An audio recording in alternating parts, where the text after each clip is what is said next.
स्वागत है आप सभी का हमारे YouTube channel Mahendra express news 24 में। दोस्तों, आज हम बात करेंगे कि अनलॉक 4 की जो गाइडलाइंस केंद्र सरकार ने जारी की हैं, लेकिन राज्य सरकारें भी अपने कुछ अलग तरीके से गाइडलाइंस को जारी कर रही है। और अनलॉक 4 की जो गाइडलाइंस हैं वो आज से यानी 1 सितंबर से 30 सितंबर तक चलने वाली हैं, लेकिन राज्य सरकारों ने भी अपने अपने तरीके से कुछ अलग गाइडलाइंस को तैयार किया है। कंटेनमेंट जोन में जहां पर कोरोना वायरस की जो रफ्तार है वो बेकाबू होती चली जा रही है, उनके लिए अलग से धारा 144 की व्यवस्था की है, कर्फ्यू की व्यवस्था की है। और किन राज्यों में इस तरह की व्यवस्थाएं की गई हैं, हम आपको इस वीडियो में जानकारी दे रहे हैं। दोस्तों, देश के 5 बड़े राज्यों में कोरोना का कहर इस समय इतनी तेजी से बढ़ रहा है कि वहां पर स्थिति को काबू करना बहुत मुश्किल हो रहा है, बहुत ही परेशानी का विषय बना हुआ है वहां की सरकारों के लिए। लेकिन इस समय कोरोना के मामलों में भारत में जो सबसे ज़्यादा तबाही हुई है वो महाराष्ट्र और दिल्ली में हुई है। दोस्तों, आज की जो अपडेट है वो लगभग महाराष्ट्र की अगर हम बताएं आपको तो 12,000 से ज़्यादा केसेस पिछले 24 घंटे में सामने आ चुके हैं महाराष्ट्र में।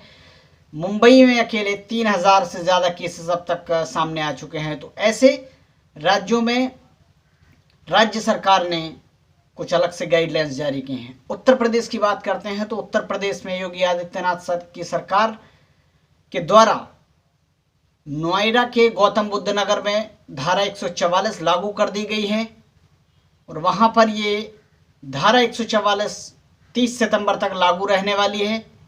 वहां आवश्यक सामग्री जो एसेंशियल सर्विसेज हैं वो जारी रहेंगी, लेकिन धारा 144 जारी रहेगी। साथ ही वीकेंड के जो 2 दिन शनिवार और रविवार को कंप्लीट लॉकडाउन रहने वाला है, वहां पर कुछ भी नहीं खुलने वाला है। साथ ही गाजियाबाद से भी ये खबर आ रही है कि गाजियाबाद में भी आज से ही धारा 144 लागू कर दी गई है, क्योंकि वहां पर लगातार कोरोना के मरीजों की संख्या बढ़ती चली जा रही है। इस वजह से उत्तर प्रदेश के गाजियाबाद में धारा 144 लागू कर दी गई है। तो केंद्र सरकार की जो गाइडलाइंस कल 2 दिन पहले आई थी, मैंने आपके लिए एक वीडियो भी बनाया था कि केंद्र सरकार ने जो गाइडलाइंस हैं वो जारी कर दी गई हैं। धार्मिक और सांस्कृतिक कार्यक्रमों में 100 लोगों को जाने की इजाज़त मिल गई है, लेकिन अभी कुछ कहा नहीं जा सकता कि कब वहाँ पर कोरोना का कहर टूट पड़े।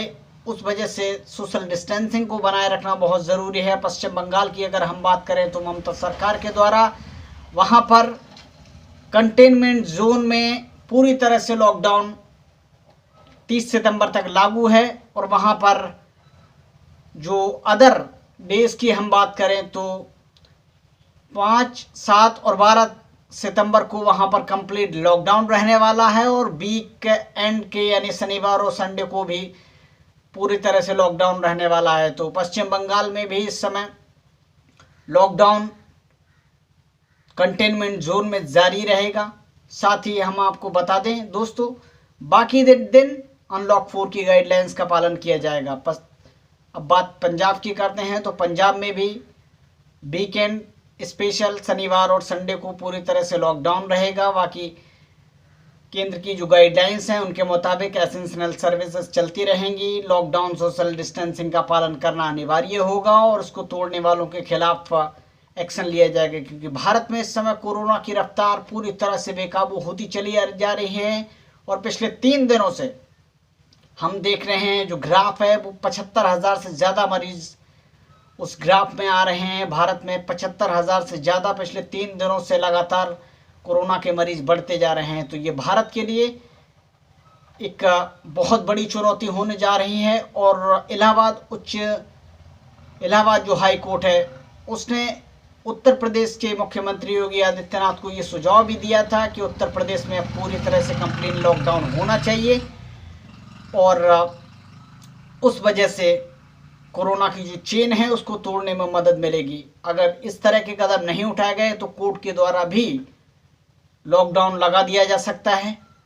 फिलहाल उत्तर प्रदेश के मुख्यमंत्री ने अभी उस सुझाव को नकार दिया है और अनलॉक 4 की जो गाइडलाइंस है उसका पालन नहीं किया जा रहा है। तो लोग जो कन्फ्यूज़न में हैं कि उत्तर प्रदेश में क्या लॉकडाउन होने वाला है, तो गाइडलाइंस जारी कर दी गई हैं केंद्र सरकार की तरफ से। ज़्यादातर सभी राज्यों में वही गाइडलाइंस का पालन किया जाएगा, लेकिन कुछ राज्यों ने अपने अपने कंटेनमेंट जोन और कोरोना की रफ्तार जिन शहरों में अधिक है तो वहाँ पर उन वेन्यूज़ को चुनकर, उन जगह को चुनकर धारा 144 और वीकेंड स्पेशल लॉकडाउन या कर्फ्यू अपने अपने तरीके से राज्य सरकारें दे रही हैं। तो फिलहाल बस सेवा, ट्रेन सेवा और मेट्रो सेवा को जो मंजूरी दी गई है उस गाइडलाइन में, उसको पूरी तरह से खोला जा रहा है।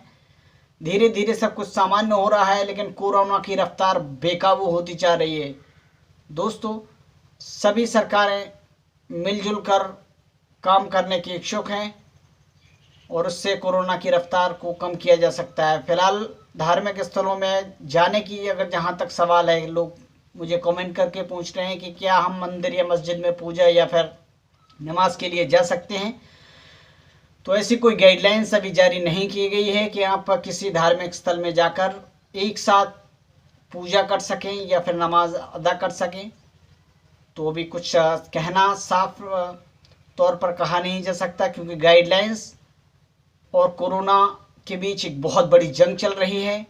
सोशल डिस्टेंसिंग बहुत ज़रूरी है और उसको बनाए रखिए, साथ ही मास्क भी लगाए रखिए, क्योंकि कोरोना की रफ्तार इस समय बेकाबू हो रही है। पिछले 3 दिनों में भारत में कोरोना के मामले 75,000, 78,000 के करीब लगातार आ रहे हैं।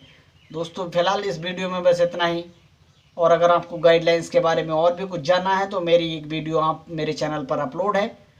और आपसे विनती है कि अगर आपने हमारे चैनल को सब्सक्राइब नहीं किया है तो हमारे चैनल को सब्सक्राइब कर लें, साथ ही बेल आइकन के बटन को जरूर दबाएं। मिलेंगे आपसे अगले वीडियो में एक नई जानकारी के साथ, तब तक के लिए नमस्कार।